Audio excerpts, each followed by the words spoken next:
Hello and welcome to this video. I am just sitting here early on a Sunday morning. I've been really going to town here on my investigation and research into the issue of the whole beat theory, the double beat theory. I've been doing a lot lately on posting videos on that, on investigating this further.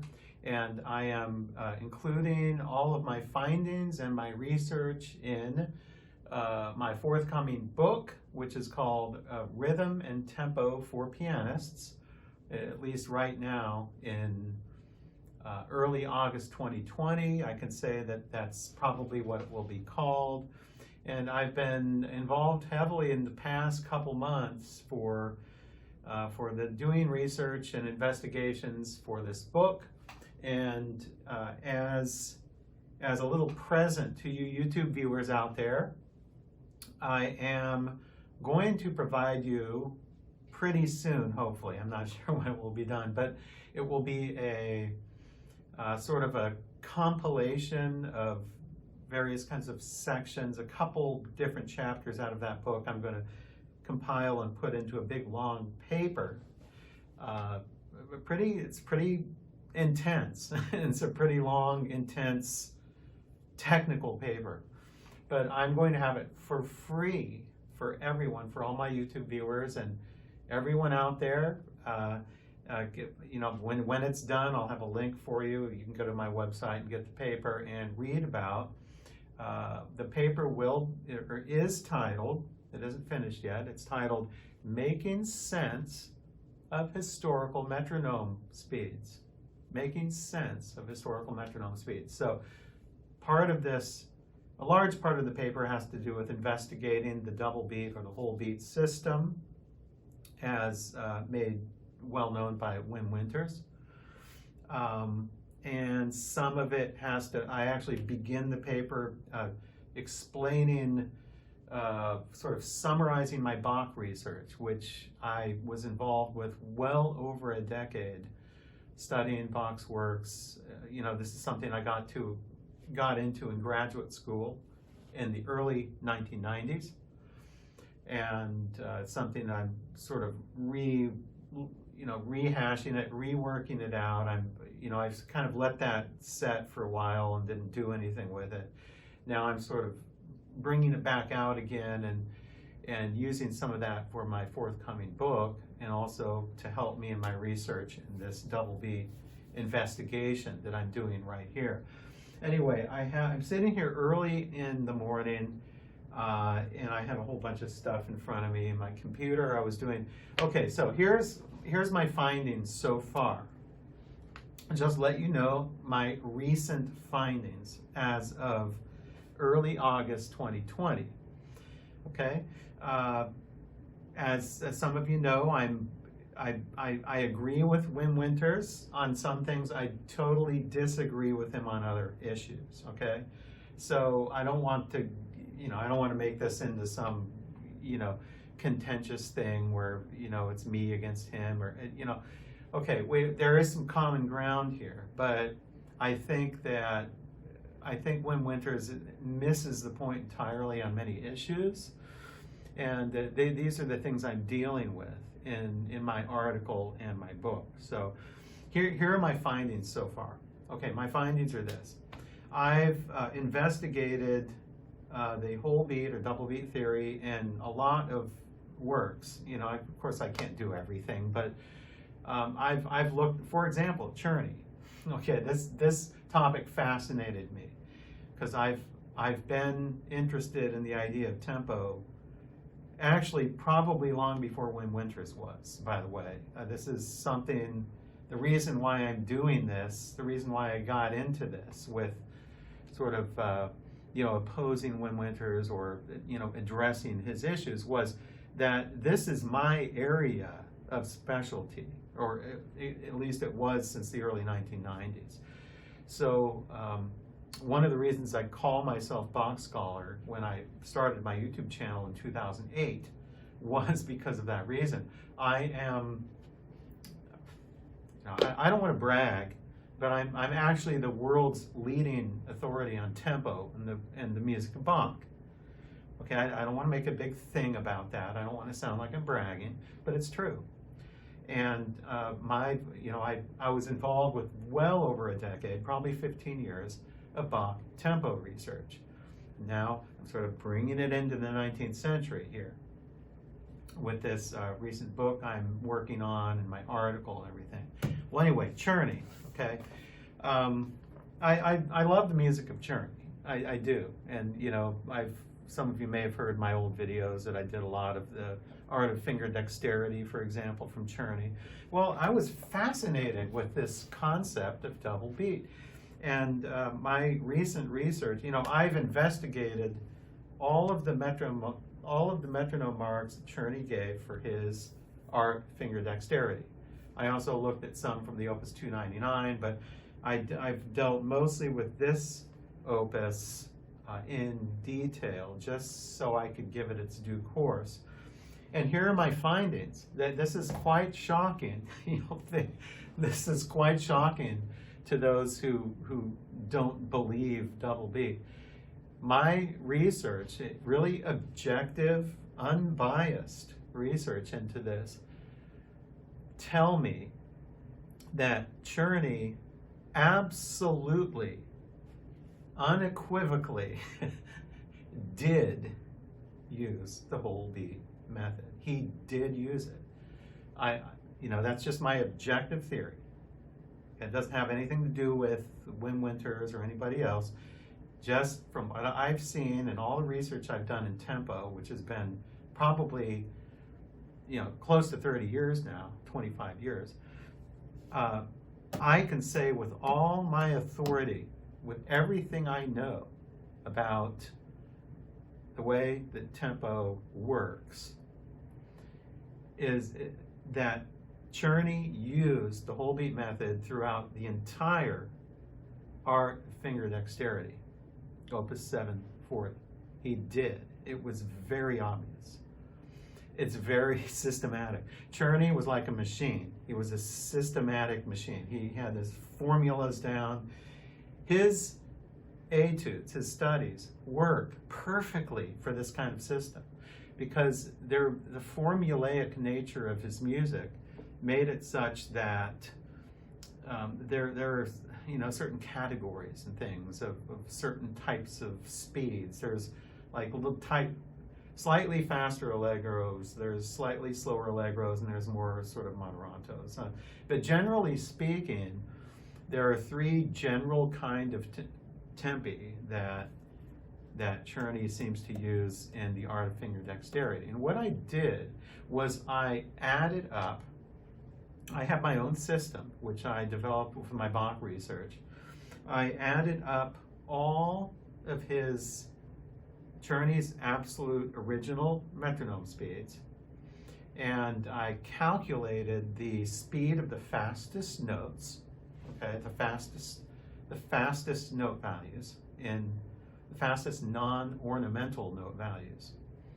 And I calculated it all out and averaged them all out.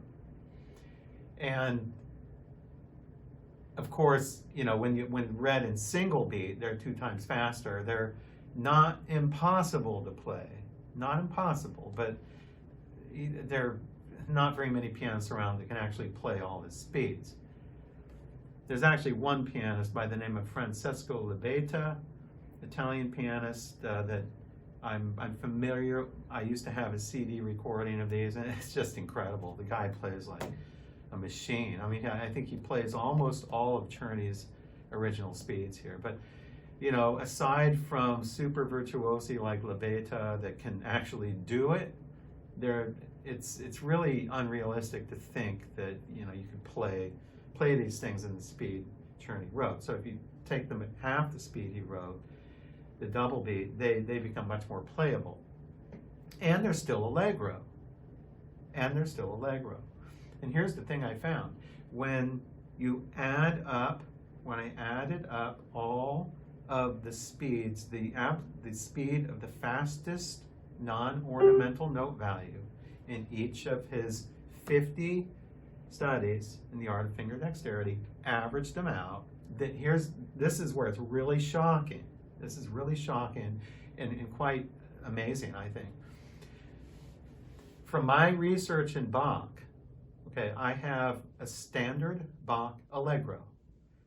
I won't tell you what it is now. I may have mentioned it in other videos, I don't know. But I'm not going to go into what the speed actually is right now, because that will come in my paper. But it's really shocking that the average Allegro throughout the art of finger dexterity based on Czerny's metronome marks is virtually exactly the same as Bach's standard Allegro. It only varies by about 3 beats per minute, 3 metronome beats per minute. So it's almost exactly the same.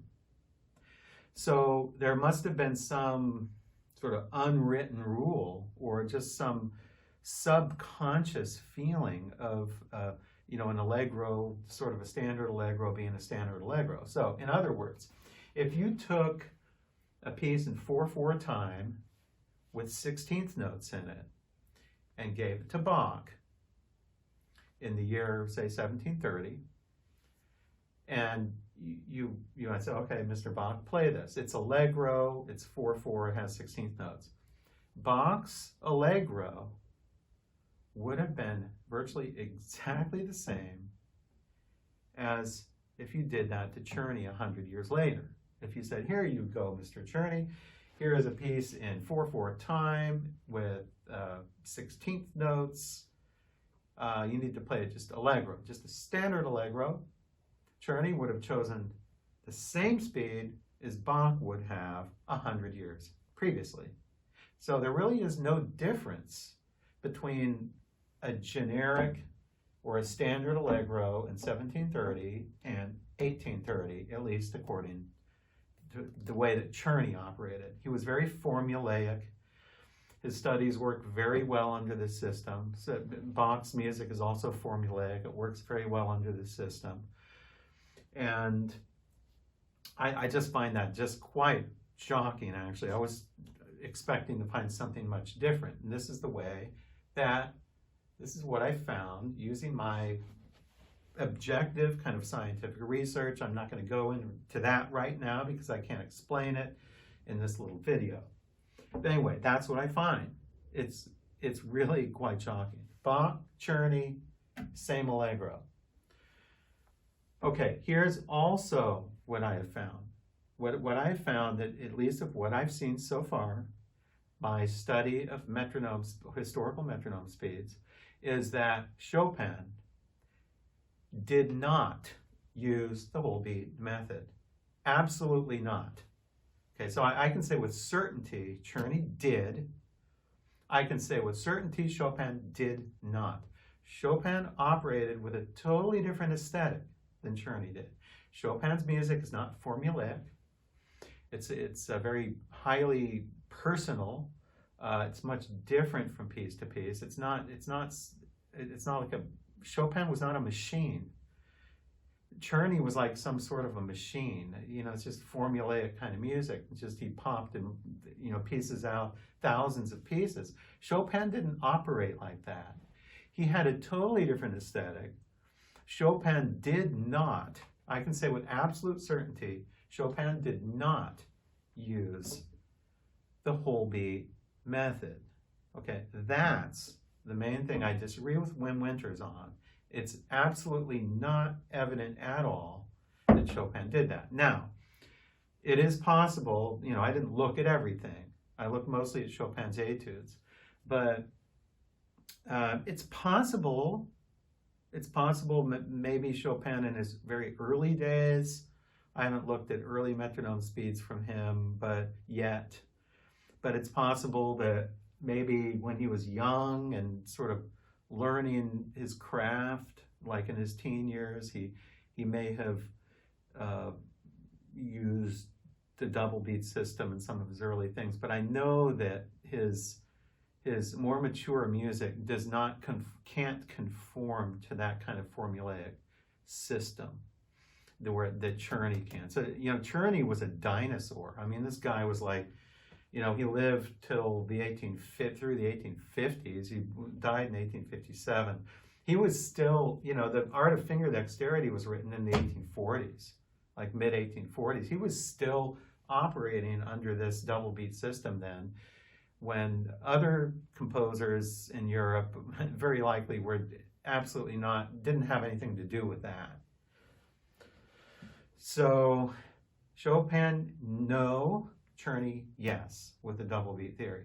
Here's also what I found. Czerny, even though it's very obvious he used the whole beat theory and the double beat in his studies like this and the Opus 299, the very formulaic music. I haven't investigated Czerny's real music, like his sonatas and things like that, but I haven't looked at that. But I can tell you with certainty that Czerny's metronome marks for Bach's well-tempered clavier, at least I'm talking about the well-tempered clavier, what I've seen so far is just so misconstrued and so wrong and so incorrect. It's so obvious. Czerny had absolutely no idea what he was doing when he gave metronome marks for Bach's well-tempered clavier. Okay, I haven't looked at the suites or anything else that he did, but based on what I've seen so far in the well-tempered clavier, you know, Czerny was a music factory. Okay, the double beat system is perfect for his formulaic studies. Czerny, on the other hand, was an absolute idiot. I'm telling you this. He was an absolute idiot with his metronome marks for Bach's well-tempered clavier. Okay, some of them kind of work at double beat. Some of them don't. Some of them kind of work at single beat. Some of them don't. There's no rhyme or reason with what he did with his tempi in the well-tempered clavier.